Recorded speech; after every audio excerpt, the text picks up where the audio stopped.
Welcome home, my little hellhounds.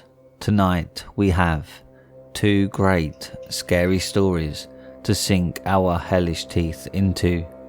If you have any scary stories you want narrated on the channel, then submit them to Reddit r/homeofscares and follow me on Twitter at homeofscares. Also, if you like this content, then don't forget to subscribe and click that like button.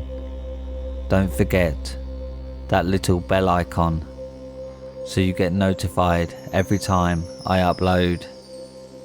Now, let's get right into it.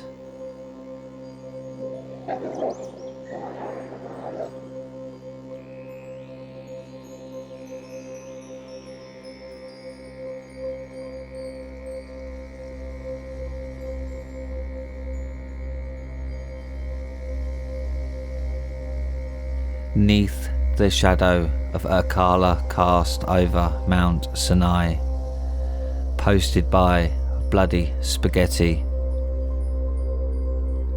There is a darkness blacker than anything seen by man, so violent, so cruel, so pernicious, hiding beyond forsaken halls, in the depths of empty long forgotten rooms. It rests its awful form, occasionally unleashing its deadly plagues upon this world in a torturous storm. One day this darkness decided to latch itself onto me for no apparent reason. I am just an average Joe. I have a steady job with a decent income, a warm home and a loving wife. My life is as mundane as it gets. Why this evil decided to target me evades my mind.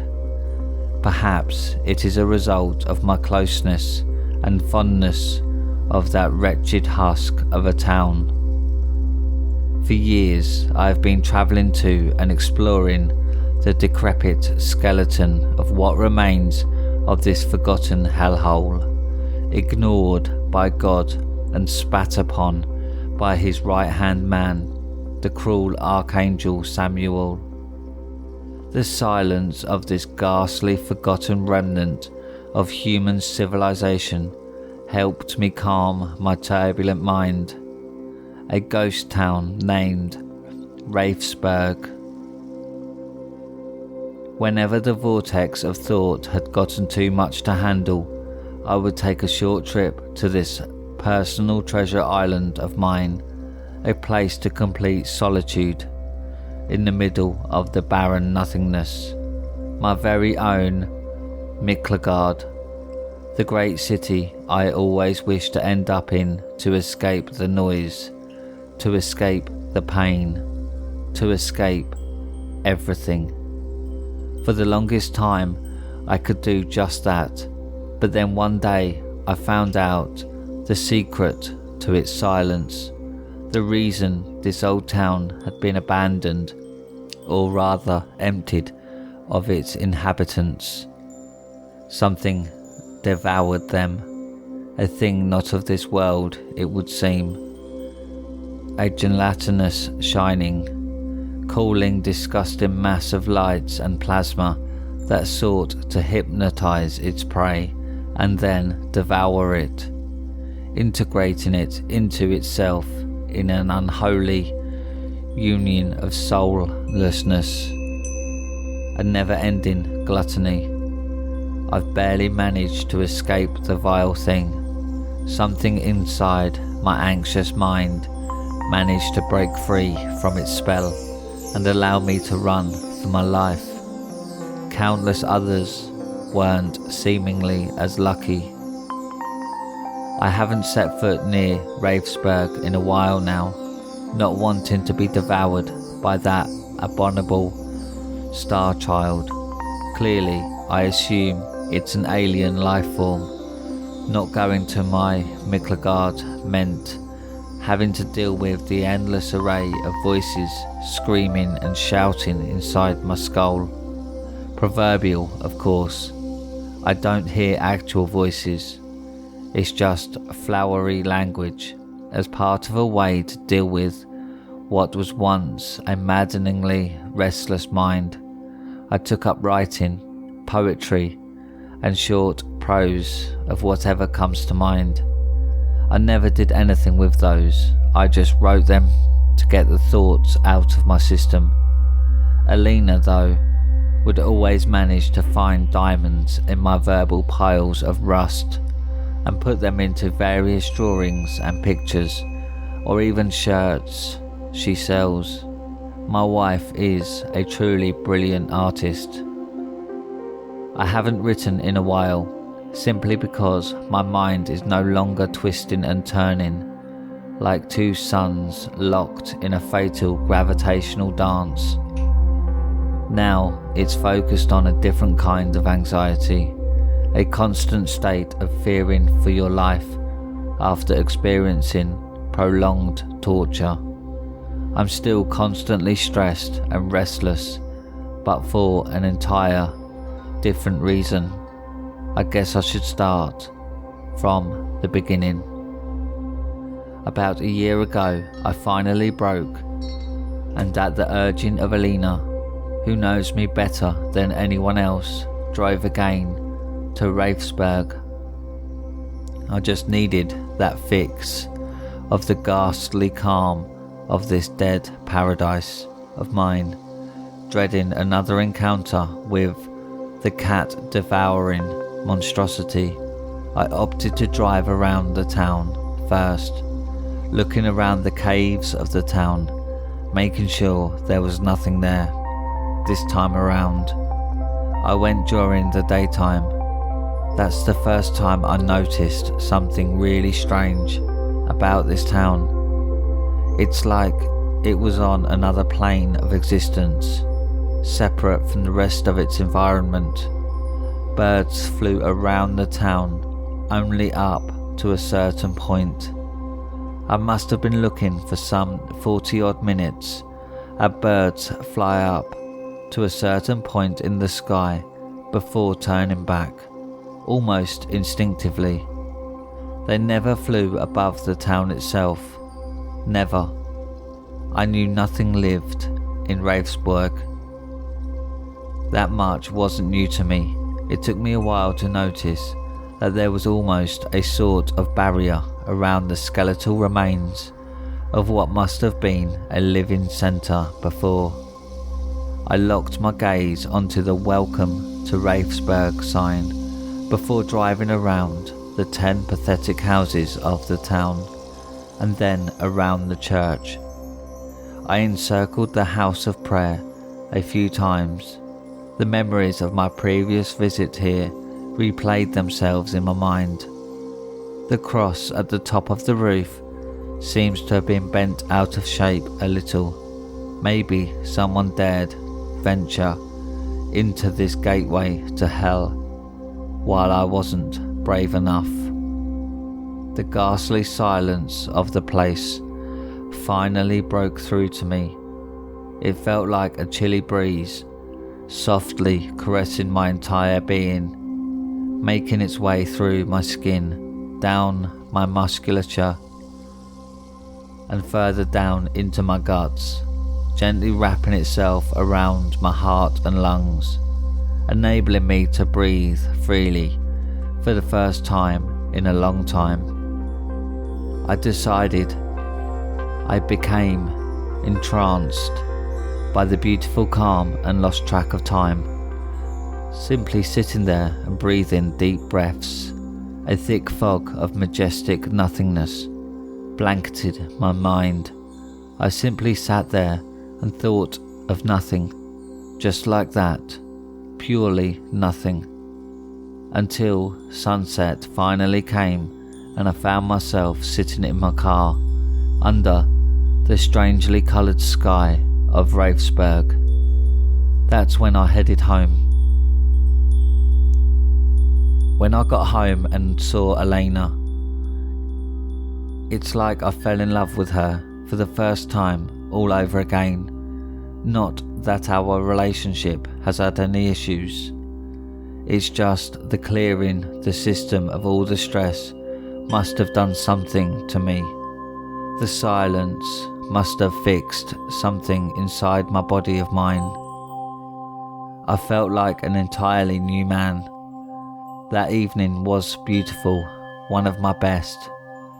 The night that followed was terrible, however. A reoccurring nightmare tormented me again and again. I found myself walking in a purely white, endless hall, accompanied by the sounds of a crying woman. I was following the noise. The longer I walked, the louder the crying got. After a while, I came across a kneeling woman.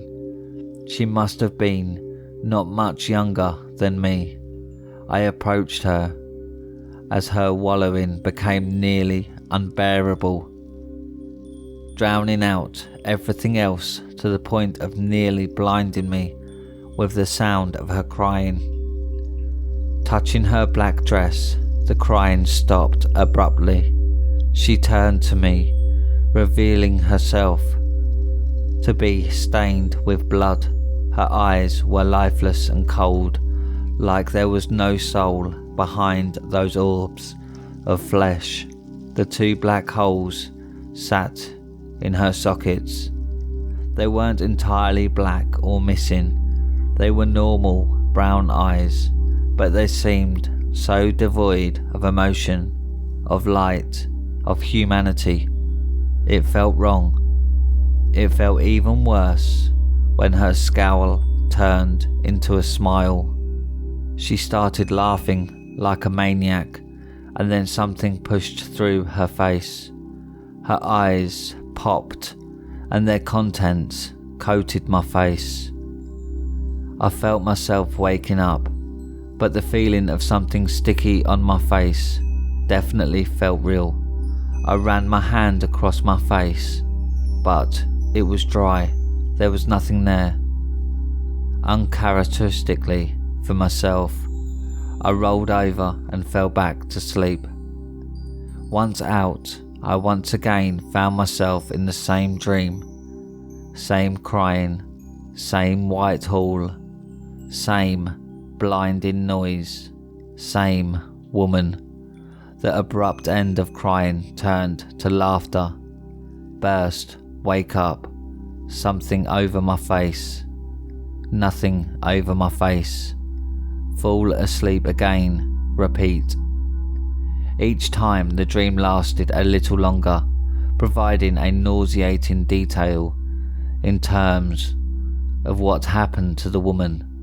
By the time I had a dream before actually waking up, I could see what was the fate of this woman in all of its disgusting detail. Yes, I was having a dream within a dream, within a dream, within a dream, within a dream of a dream, in a dream. She laughed. Something burst through her. That something was a blood-stained tree. Tree branches simply tore through her body slowly, tearing her apart from the inside with a very sickening sound of tearing flesh and cracking bones. She wouldn't die though. Her laughter persisted as the fear ate away at my body. It wouldn't let me wake until I could see the bloody branches of the tree taking over the entire space. On each branch hung a faceless person impaled. They all screamed and laughed in sync at a maddening volume. Their blood spilled all over me as they flailed carelessly against the branches that shot themselves through their bodies. It all felt so real. I could feel the warmth of the blood sliding down my skin. Throughout the entire process, I felt myself getting physically sick and fearful, to the point where my heartbeat became even louder than the demonic noises of the tree. I felt like my body was about to explode, and then I woke up, For a moment or two, I could barely see. Everything spun, and a terrible feeling bounced against the walls of my skull. I felt like someone was watching me. Alina was still fast asleep. It was early in the morning, and I felt like absolute shit. Thankfully, the nightmare was over and didn't reoccur to me again. Everything was alright for a while, until a few days later when I came home. Elena recited a poem to me, one she found on my desk. Once more reminded of the mind-numbing monotony, a monumental expression of nothingness in the face of cold reality, promises of substance and meaning wrapped inside a luminescent cacophony, containing the unadulterated void, a contempt for the progression of the ravenous entropy, slowly creeping inside, the realization of absolute banality, false promises of meaning that do not exist are masquerade as the perfection of sincerely brutal minimality, hang a self to the self, an honest form of sacrifice, hang a self for the sake of self, an elated offering, hang the self of myself on the branches of the tree of forbidden knowledge, to be reshaped into obscurity and newly arise. I'm longing for the feeling when emotions die, when the torment of being can only be moulded into agonized scream, following the loss of everything I once held dearest, accepting that existence is merely a hollow dream, defiance in order to hold on to the self-perpetuating lie of luminescence existing inside the dying cosmos, amounts to nothing when faced with the senseless apathy of the absurd. My skin almost began crawling as she recited that. As she finished, she kissed me and told me it was brilliant. I looked at her like I had seen a ghost. I hadn't written that, is all I could muster. Strange, it's definitely your handwriting, see? She said while showing me the note. It was indeed my handwriting. The whole situation got a lot stranger. Thoughts started swirling all over again. I don't know. Maybe I did and forgot about it. No idea, hun, I said, trying to make sense of the mysterious piece of paper that randomly appeared on my desk. I genuinely had no recollection of writing that one, nor does my wife write poetry, not that I know of. Oh well, it's still lovely. Your memory issue is a bit concerning, but your head is all over the place anyway. She almost sang to me. Ah, yeah, I'm fine, I said. I lied. At the time I didn't know I was lying, but that's how the madness starts usually. Something goes wrong, a tiny bit of the routine puzzle gets misplaced, and the constant worrying about nothing returns. It's a vicious cycle, and nothing seems to make it go away. Nothing but the death-like silence of that one place, my Mecca. That's how it began that time, with the strange poem that had written itself. My wife found it, read it to me, and I was genuinely curious at first. Where did it come from? Curiosity soon became compulsive thought, gaining more and more traction inside my mind until it became a big fish in a small pond, a mental megalodon eating away at my psychic mazes. It's not like I had any answers to the question at hand. I had no fucking clue where the poem had come from. Now I do. I wrote it, probably in my sleep, at the behest of her. Anyhow, the worrying left me exhausted, restless and vulnerable to more nocturnal terrors. The days following my wife reciting me the poem, I couldn't sleep. My inability to make my brain shut up and my experience of very vivid, very lifelike snuff on repeat in my dreams were tearing me apart. My brain placed itself between a rock and a hard place. One night I had a dream. I was inside a tiny black room with a single yellow lamp hanging from the ceiling. Before me, I saw 4 people tied up to crosses. In front of them stood a hooded figure with some sort of knife in hand. I knew what was coming, but the sense of danger was all too real. Yet again, I could feel my body tense up and my breathing grew shallow and quick. I knew I was safe, but it's like the dreams forced themselves upon me, forcing me to watch an execution in public, unable to avert my gaze under the threat of a similar fate.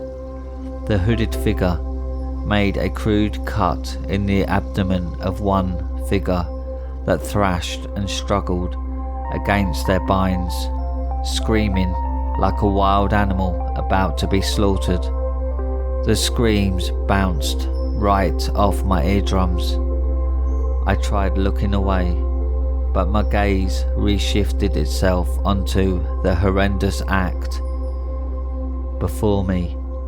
The hooded figure then kneeled and bit at the wound of its poor victim.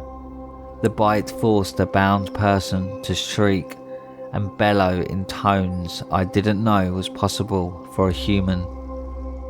It then proceeded to suck out a reddish, tub-like organ straight out of the poor soul's body. The action caused a disgusting slurping sound that forced my stomach to twist and turn in knots. The 4 people were screaming like madmen at this point. The noise, it felt so unbearably real and close. I just wanted this nightmare to end. It only got worse from there on.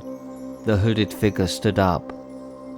The tub-like organ, these intestines, still stick in its mouth, and repeated the exact same actions on the other 3, making violent and crude cuts in their abdomens before sucking out a portion of their intestines while keeping a hold of their digestive systems of its previous victims between its jaws.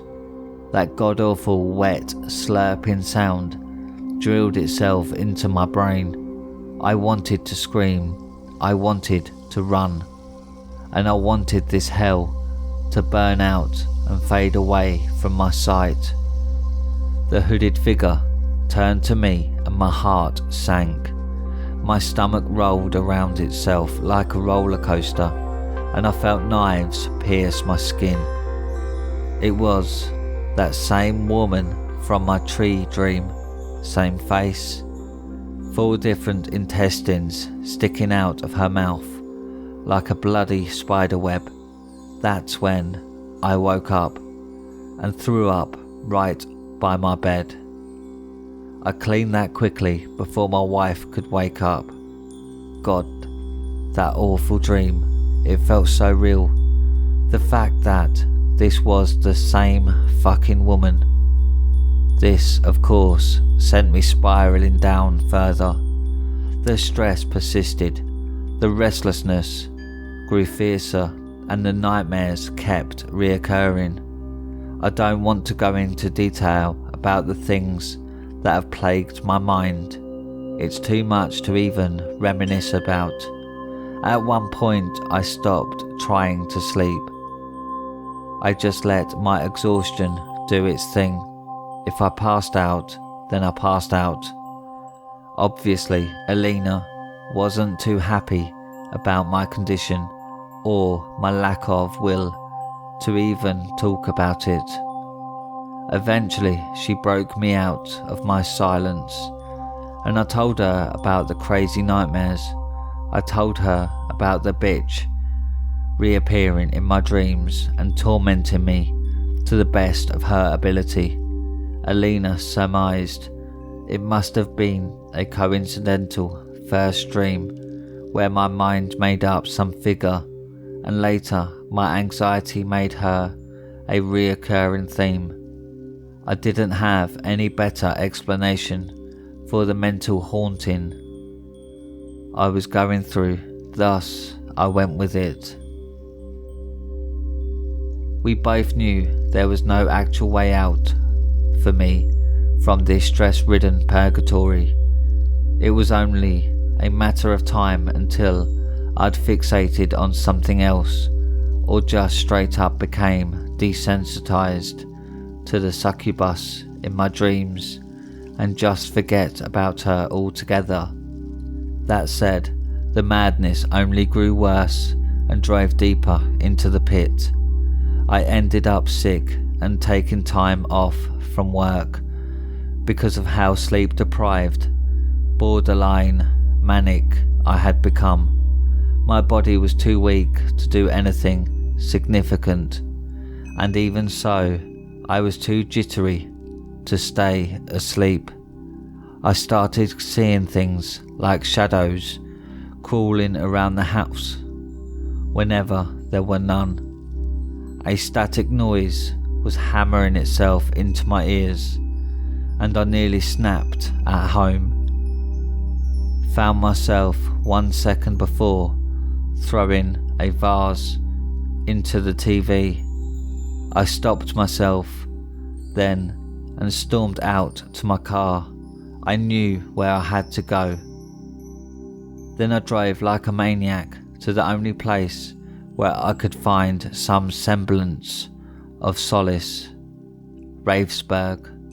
I was a raging ball of pure agony and anger when I drove there. But the second I arrived in this place, it all went away. The moment I felt that cold, eerie silence, it's like it washed all the pain, all the anguish, all the noise away. I was on cloud 9 again. Everything seemed to turn so mellow and pleasant. The deafening absence of sound felt so welcome and warm. My entire body started feeling heavy. My head became light and my vision turned blurry.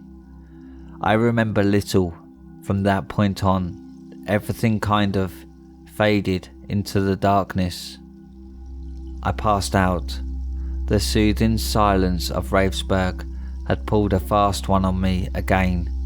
This time it didn't end up with me waking up on the roof of the church. I woke up where I collapsed, sore but well rested. My awakening was rude and strange. Once again, this hell of a town refuses to let me have my peace. I woke up to the sound of frantic knocking and scratching underneath me. It started small and insignificant, like a sound within a dream. At first I ignored it, but it kept growing louder and more persistent. I then realized I was actually slowly waking up. That day, there were no dreams. I was completely out, so this was clearly noticeable. When I finally woke up, I noticed how the sky was coloured, that same odd tint of bluish purple. The nightly shade made it seem as if the town was older and more dilapidated than it had actually been. The cross on the top of the church seems to have been bent even more. I was about to get up to my feet when the clawing sound coming from beneath me worked its way into my ears. I thought it must have been my imagination and got up slowly, but the noise emanated from the ground again. Almost instinctually, I got curious again, pressing my ear against the ground. For a couple of seconds, there was nothing, merely silence, death-like silence. Then clawing sound. It got stronger, replaced by the sound of something pounding from beneath, violent vibration on the ground. Then the clawing resumed. I shivered when I heard a quiet scream echoing underneath me. Looking up and around, I was alone, very alone. Then I pressed my ear against the ground again, and I heard that same screaming again. It became frantic, desperate. My hands started moving on their own, digging, clawing at the ground. My throat was screaming without a command from my brain. I was urging something or someone to hang on as my hands tossed and turned the dirt beneath me. I dug until my hands turned bloody, but I had finally hit something solid, something that wasn't a rock. I dug some more until I could see it. A hand awkwardly twisted into a strange angle. The digits were twisted and broken in odd directions. Similar to how my mind started spinning, I was trying to come up with an explanation for my morbid discovery, but none came up. The scream had become louder, almost deafening, in contrast to the icy silence of the ghastly town. Something inside of me snapped, and I started digging around the semi-mummified arm like a madman. The longer I dug, the louder the screaming became. Long minutes after my discovery, I saw a leg bent at an odd angle. Soon enough, I could make out words among the wild screams. Whomever this had been, they were still alive, somehow. I thought at that time that it might have been a recently buried person, as in the hours preceding my arrival in Ravensburg. After what felt like an hour of endless digging, I could finally see a face. To my horror, it too was in the wrong placement, disgustingly wrong. I could make out the skin of the neck folding backwards, something completely twisted, the spinal column out of place. I looked at the molested soil below me, attempting my best to ignore the grotesque positioning of the head and the manic screaming coming out of the mouth of this semi-mummified man. I started attempting to reassure him that everything will be fine. I doubt he listened, since he never stopped screaming like a wild animal. If I'm being entirely honest, I didn't believe everything would be fine for him. I doubted he was going to survive much longer after I had found him. His neck was broken and rotated backwards. His back was staring at me. The longer I stared, the more it became apparent. Something broke his body and decimated it in a very deliberate and brutal fashion. Once I dug enough of this man out, I could no longer hide my disgust. My stomach twisted around itself, and the stench of death, laced with the smell of moist soil, drove me past a point of no return.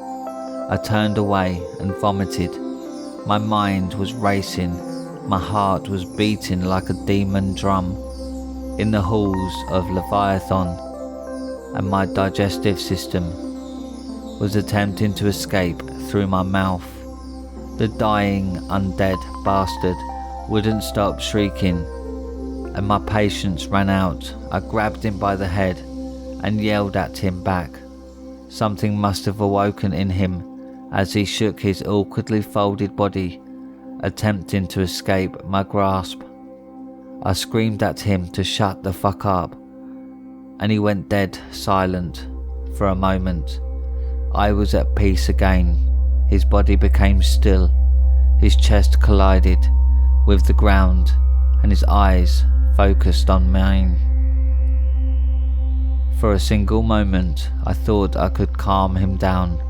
The next thing I know, he nearly pressed his back to my body, and a sharp pain was emanating from my jaw. Teeth clasped themselves around my lower lip. The taste of pus definitely helped snap me out of my disbelief. I punched the revenant, and he collapsed to the ground, spitting and cursing under my breath. I could hear him hollering. His madness once more.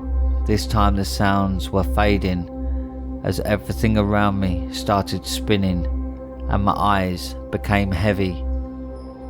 The darkness quickly enveloped me.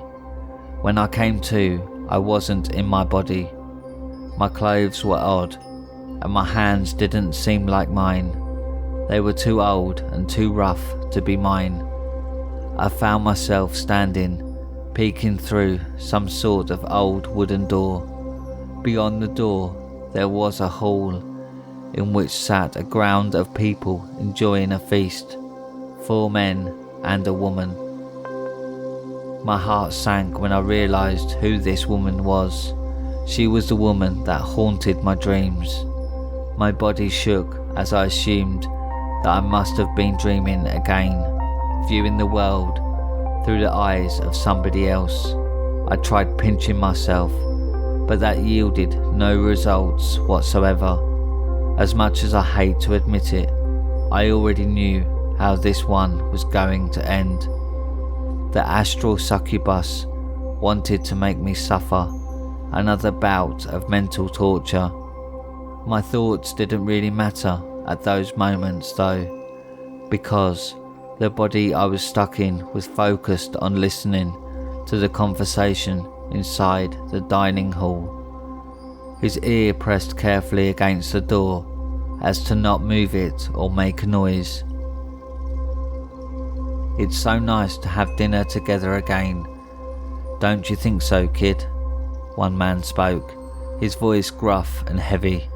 "Indeed it is, old man," the woman responded. Judging from what I could gauge, none of the men were particularly old. Maybe she was younger than she appeared, even though she seemed like a fully grown adult. The other 3 men began laughing. "Say, Elizabeth, why do you keep referring to Otho as an old man?" The gruff-sounding man was probably named Otho. "Because he's an old man. His beard is greying, obviously," the woman remarked. "He's also a giant, but we don't call him a giant," another one quipped. "Well, he is a giant, but he's an old giant, love," the woman retorted. "Hey Fritz, what you made this meat out of is pretty good," the 4th voice questioned another one. The man who referred to the woman as Elizabeth then responded, "From the pale man." "Oh, haha, who knew that thing would taste this good? Did you kill it this time?" "No, Elizabeth wants this freak alive for some reason, some odd fascination she has with this child breaker. That's why I keep chopping up parts of it without killing it. This creature seems to regrow whatever I take from it, as long as the head stays in place anyway. Our little girl is finally becoming a woman. Took interest in a thing that looks at her like a dog in heat. Just a shame it isn't even human, Otho jokingly remarked, before causing the whole room to laugh. Hey, it would be a shame to kill such a destructive animal. It's pretty intelligent too. Oh? Yeah, it turns the kids it hunts into toys. One man started laughing. This animal is even worse than us. We just kill them. To turn them into toys. And kids on top of everything. This entire conversation was making me sick to my bones. The body I was in was of similar opinion, as I felt myself shivering and my balance was fading. Oh, don't act like you're above harming anything, Heinrich. We've all seen what you did back home. Well, yeah, but I didn't turn any children or adults into objects. I just dismember them and maybe feed on their insides. I was having trouble breathing. This entire conversation, topped with a cannibalistic dinner setting, was becoming too much for me. I just wanted this nightmare to end. Anyway, does anyone have any idea what that thing is, Elizabeth? I can't say for sure, but it was human at one point, and it's much older than we are. I didn't really get the chance to see what's inside its mind, as it filled with all sorts of violent and sexual memories or thoughts. I don't even know. It's definitely not in its right mind anymore. Whatever it may be, the woman spoke. Man, beast, sex slave that won't die easily. Here to fulfill every fantasy you might have, Otho blurted out, causing the whole room to explode into a burst of violent laughter. The man in whose body I was stuck in couldn't handle the situation anymore, and so he left the scene, his eyes closed, and then I found myself in another scenery. It was daytime. People were leaving church. The scenery seemed somewhat familiar, almost like Ravensburg, but still different. We stood in the shade of one building, facing the church. The woman was walking out of the church, and the man called out to her. His body started shaking violently as she approached him. I could feel his heartbeat rising, and his hair standing across his body. He pulled something out from underneath his cloak, and his grip on the cold object seemed very unsteady and weak. The woman was right in front of us when he wrapped his arms around her, stabbing her with an old knife.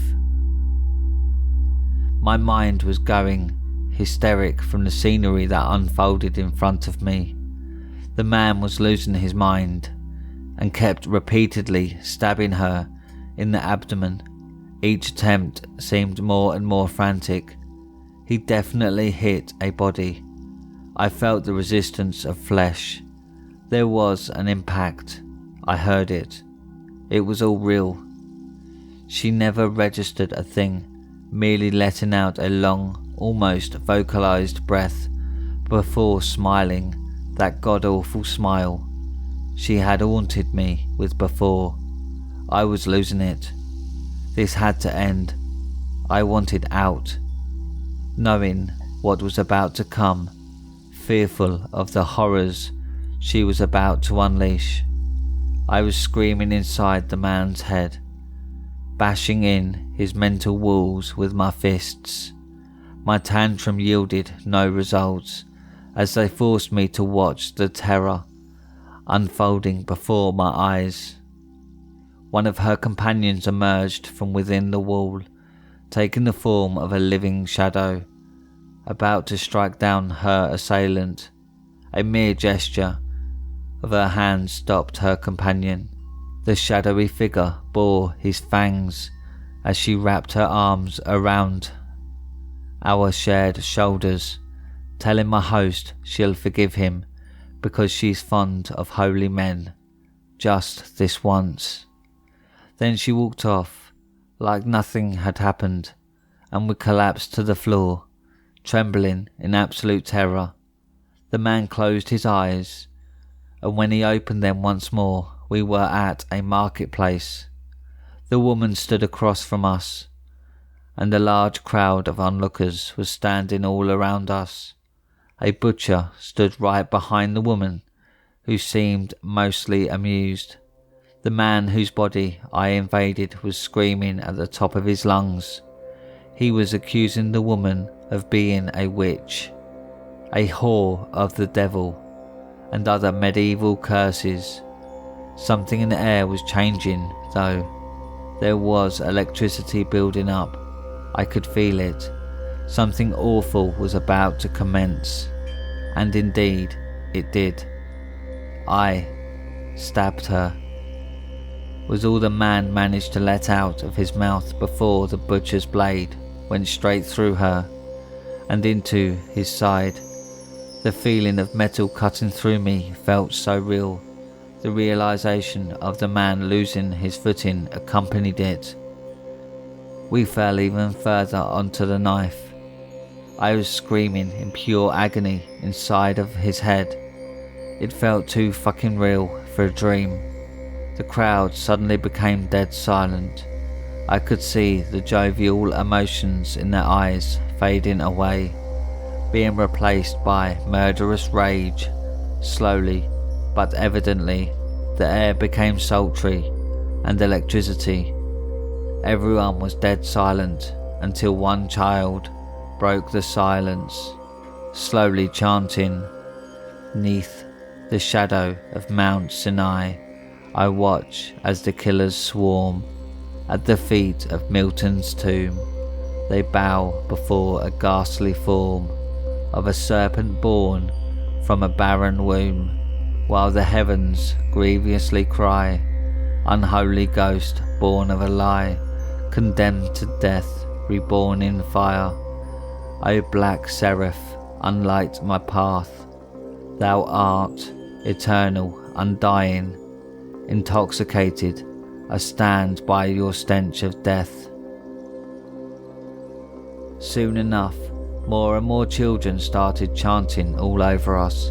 I could hear their voices growing louder, more menacingly. They were dull and monotone, yet full of conviction. Like a sermon, the air became stifling, with each breath becoming more and more toxic to inhale. The woman's laughter rang in my ears as she grabbed the man before kissing him. I could feel her lips against mine. They were real, too real. They were real lips, but they were cold, beyond cold, like touching a dead body. The feeling of the lips of a woman who wasn't my wife felt wrong. I wanted to get away, but I couldn't. My body was hurting all over already. That was just the beginning though. The woman grabbed the man's head, and with a quick motion she snapped his neck. A terrible pain exploded through my neck. Assured of my impending death, I was screaming and thrashing and pleading and begging for the torment to end. I wanted to wake up. The road to hell was long for me. As we fell to the ground and everything seemed to go to shit, more pain came. So much pain. Unimaginable amounts of pain. I just laid there and took every last raindrop from the storm of agony and torture they forced me to endure. The townsfolk descended upon us like a pack of hungry wolves, tearing into us like a fresh kill, merciless and unrelenting. If hell is real, then this is it. Every uncharted part of my body was beaten, bruised, broken, molested and punished. No piece of skin was left untouched.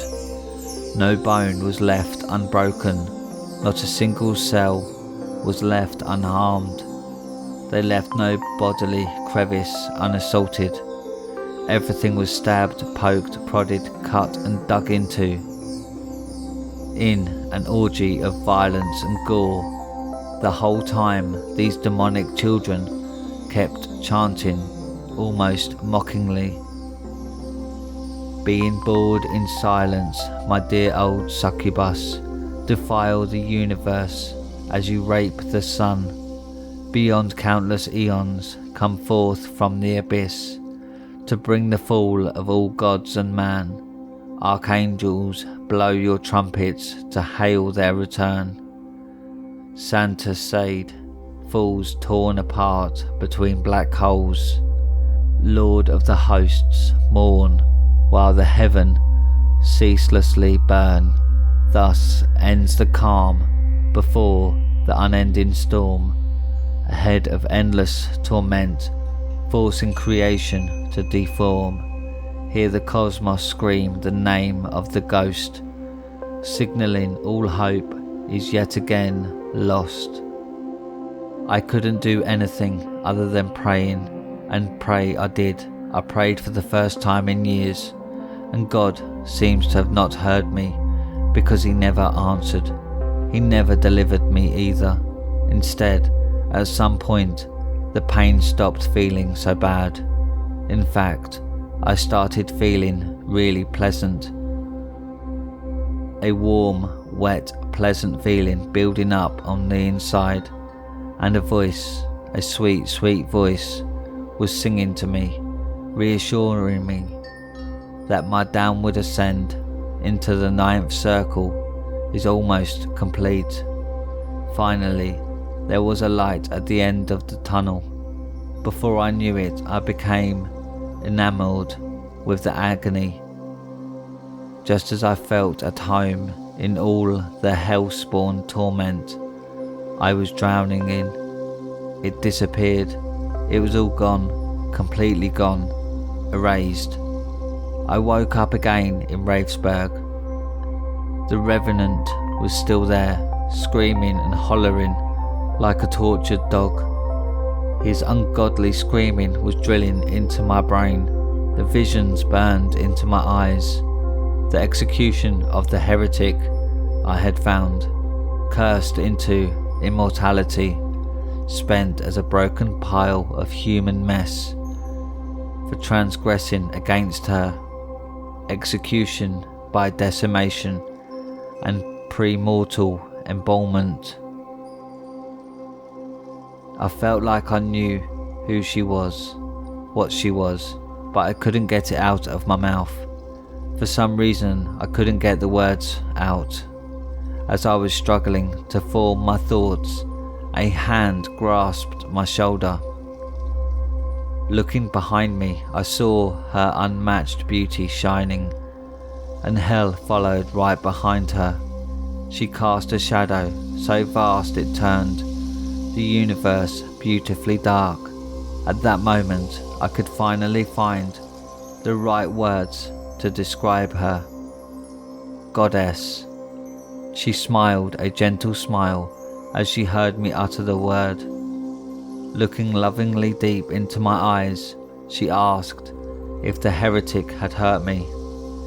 His awful screaming was driving me insane, and I couldn't even speak right, so I simply nodded. She hugged me tightly. I could feel her love filling me up. I felt as if I was about to ascend straight into heaven. Her death-like skin felt so warm and welcoming, unlike anything I've ever felt before. This was the most alive I had ever felt. She relinquished her hold on me, reassuring me everything will be just fine, urging me to look at the heretic. She pulled me towards her, resting my head on her lap. I watched as a dark vortex appeared on the ground behind the screaming revenant. 2 hands, blacker than the darkest of nights, appeared out of the vortex and pulled one of his legs into it. The vortex closed right as gravity pulled his leg through it. A disgusting sound of bones breaking and flesh tearing echoed tore through the silence of Ravensburg. The heretic cried like a sheep in the slaughterhouse, attempting to escape the jaws of death. I kept on looking at the sisyphically prolonged, dismantled of the semi-living screaming carcass. My goddess caressed my head as we both watched vortex after vortex appearing to chop away a part of the perpetually suffering hermit. He attempted to crawl away using his head and torso, to no avail. A vortex opened right under him, before closing right as his skin passed through it into the realm below. The explosion of gore and guts tainting the soil of this ghost town was the most beautiful thing I had ever seen. An eruption of crimson liquid took the shape of a giant rose beneath the infidel, and his guts flew about like detached petals. After what seemed an eternity in heaven, his body was reduced to nothing but a mere head. A head that my ghastly goddess has offered to me as a sign of our union that took place in the dead centre of the town of the ghost. I have since introduced my wife to my goddess, and while she was reluctant to accept her at first, it took a while, but she has finally come around. Her pleasured screams of hellbound agony stemming from her initiation into our mystery are now serenading me from our bedroom as I write another hymn to our ghastly mistress, whose eerie form watches me compose melodies in her honour, approvingly from the darkest corner of my house.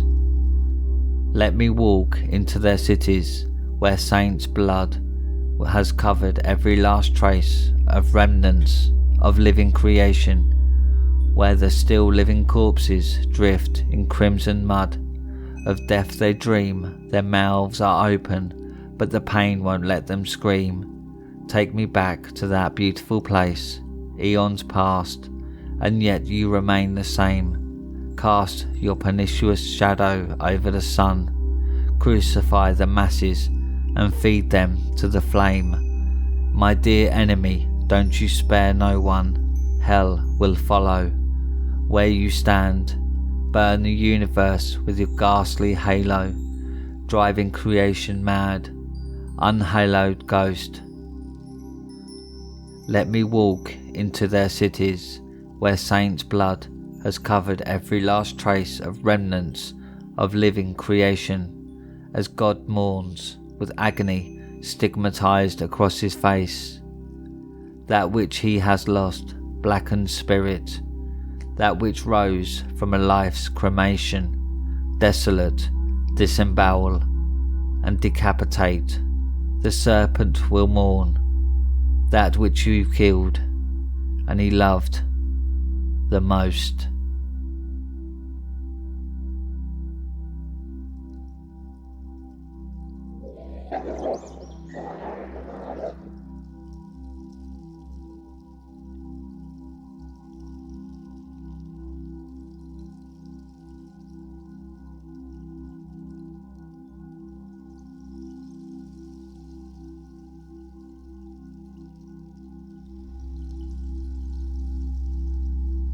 Evil breeds evil, posted by Bernd Schmidt. In my first week teaching in a Chicago inner city middle school, I watched a girl slash another girl's face with a retractable razor. We went into lockdown when a man came onto the property during second period and shot a homeless man outside the front entrance doors.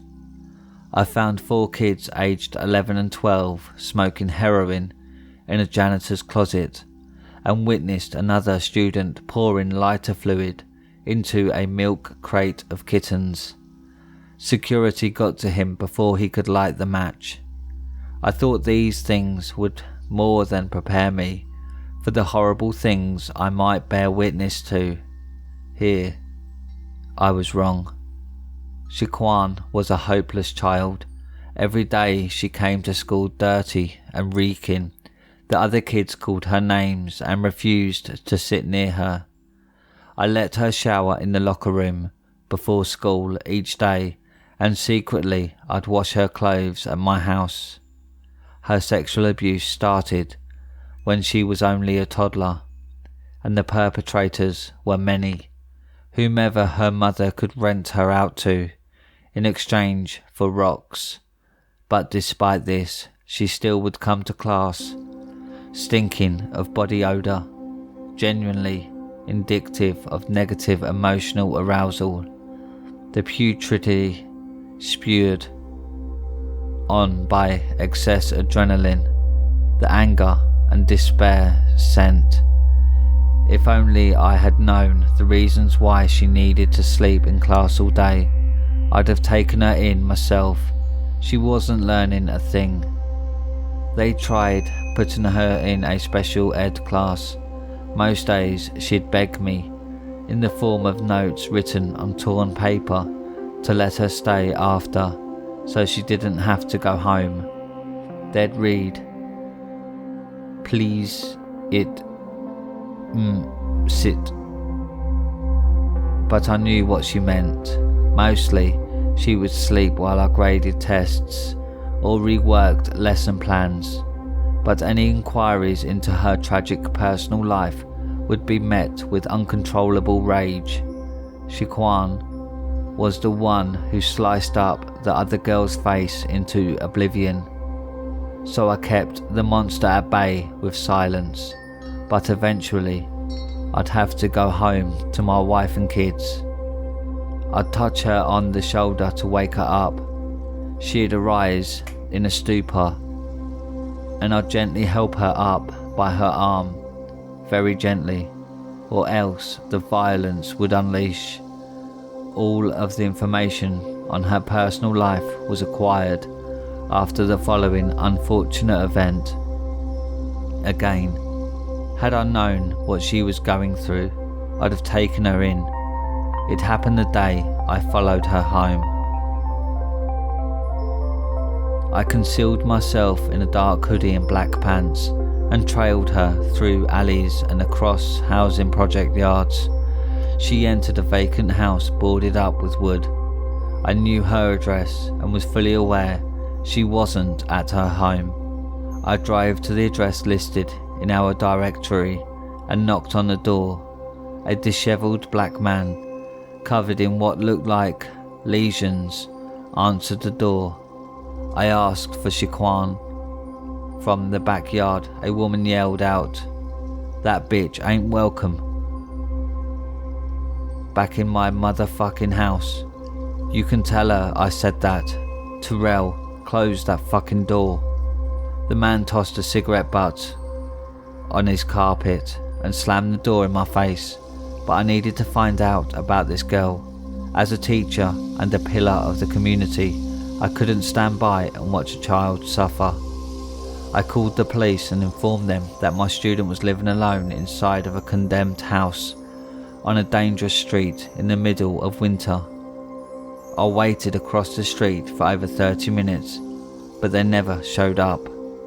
However, at one point a tall elderly man dressed in a garbage bag and ripped jeans entered the premises. I called 911 again. They informed me that the precinct of jurisdiction were held up on a serious call and would arrive when a unit was available. I was asked if anyone's life was in danger. I couldn't affirm it, so I exited my vehicle with a knife, my only weapon, and quietly snuck into the vacant. It stunk like death, and upon the gentle vibration of my feet crossing the floorboards, roaches, hundreds of them, scattered into the darkness. The place was a mess, and all that was burning for light.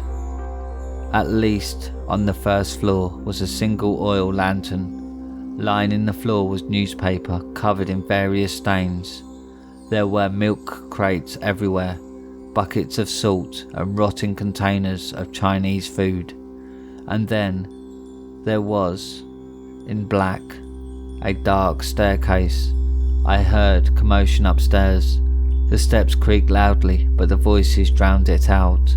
My heart was pounding. I could hear a man talking, not with any palpable degree of intensity, but in a cavalier tone, as if he was reciting the weather forecast. His words were indecipherable, but I could clearly hear the bass in his voice, and also I could hear him chewing. Atop the steps and directly to the left was a glow with a dim light. It reeked of shit. After the man would speak, a response in the gentle timbre of a child's voice would ring out in reply. It was the monotone nature of the conversation that was chilling. In a place so closely resembling some form of hell, a creepy old man and a tormented child were chit-chatting like a couple of friends on a suburban porch, high on weed and speaking softly as not to arouse the neighbours. I was moving slow as molasses, but the closer I got, the better I could make out the words, and that's what still haunts me today. That very first decipherable exchange. I'll cut off the end of the steak if you put your fingers in. Like that. No. Deeper, babe. Yeah. All the way.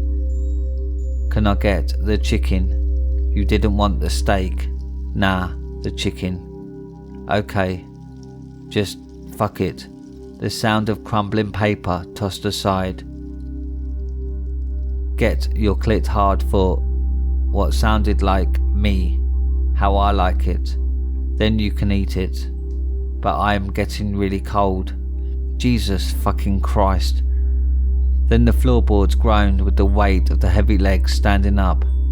You getting cold, freezing, can't stop shivering. The calmness of the back and forth was absolutely unnerving, like they'd done this a million times. A little girl and an old perverted child molester. Then more words, only this time much worse. Hold still. Ah. Did that pinch? Ah, yes. It caught my skin. Just stay still. Heavy breathing. Hyperventilating. Well, get this over with soon. Who's my good girl? Weeping. I am. Come on. Who is my good girl? I am, crying harder. Her screams of pain drowned out the car doors slamming outside, the sound of footsteps, then knocking on the boarded door. As quickly as I looked down at the door, I gazed back up at a tall, shadowy, imposing figure, arms almost as long as his slender body, staring down at me. Police, open up. The man responded to me with a chilling statement. You, the priest, or are you ratting me out? That's when police kicked in the door and something dropped from the top of the steps. A retractable razor, opened and drenched in blood. Shiquan continued to weep.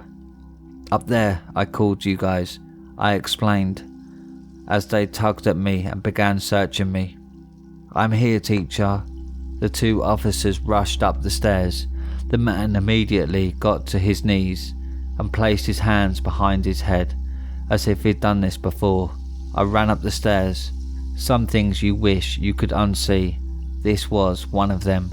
The officers basically pushed me away upon arriving at the top of the stairs, but I got a good enough look. Shiquan was splayed out on the cold floor, arms and legs spread eagle, nude, across a life-sized pentagram, drawn onto it with a paint or chalk. Her hands were cuffed in chains, running to and fastened to a radiator. Draped over her was a bedsheet soaked in blood and various parts of her flesh, and on the floor were two half-eaten hoagies. he was using her in some sort of black mass ritual that involved sexual favours for food and shelter. In the corner laid another lantern. It must have been 25 degrees in that house, and she was bare naked. The officers questioned me while a psychologist and team of EMTs arrived at the scene. The old white man dragged out in cuffs. I watched the EMT workers help Shaquan into the back of the ambulance, shaking their heads in disbelief. She was shivering in frenzied motion, unable to stay still, without a doubt traumatized beyond all comprehension. Nobody knows exactly how long she was in the asylum. Shaquan never came back to school. This happened 18 years ago, and it's something I'll never forget, and something which will always haunt my dreams. Sometimes I pull up across from that vacant house and just watch in deep thought. It torments me. I have a scrupulous conscience now, wishing I could have done something. I have nightmares that I'm inside of that house, watching from the ceiling this disgusting excuse for a human perform the unthinkable acts on young Shaquan. I went inside several times to look around, gun in hand. It all looks the same. Something draws me there, something sinister. I know this because of what happened the last and final time I snuck inside.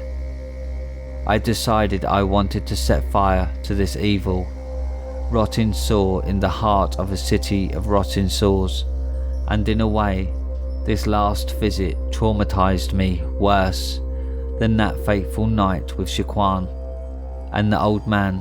I entered the house with a flashlight, pitch darkness and cold. After all these fucking years, I had gasoline and a book of matches. I sat them down and moved towards the stairs, just to be sure nobody was there. And just before I reached the first step, a deep but very feminine voice, one that chilled my blood, spoke out from atop the pitch dark staircase. "You should leave." I backed away and left everything as it was. I'd never been so frightened, nor did I get far enough to look at this person.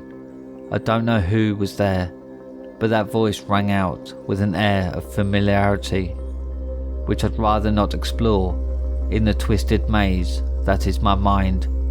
But somehow I felt I was in the presence of true evil that night.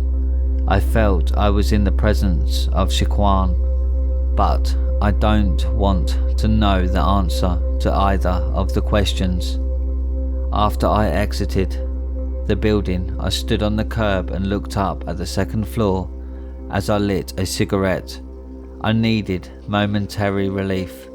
I listened to the wind of the night as I exhaled, dead leaves blowing into a skyward cyclone, when I heard a nerve-shredding sound. The subdued, hushed voice of a child seeping out from up behind the boarded up second floor window might have just been the pigeons. Just leave it alone, I told myself. Leave it alone. Evil breeds evil.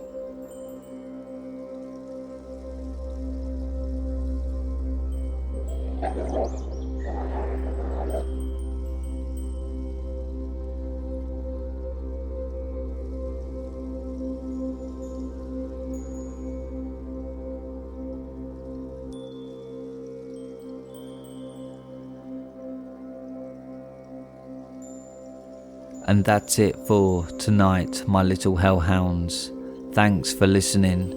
If you have any scary stories, then submit them to Reddit r/homeofscares and follow me on Twitter at homeofscares.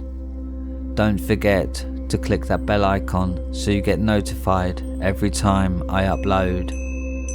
Now, good night, my little hellhounds.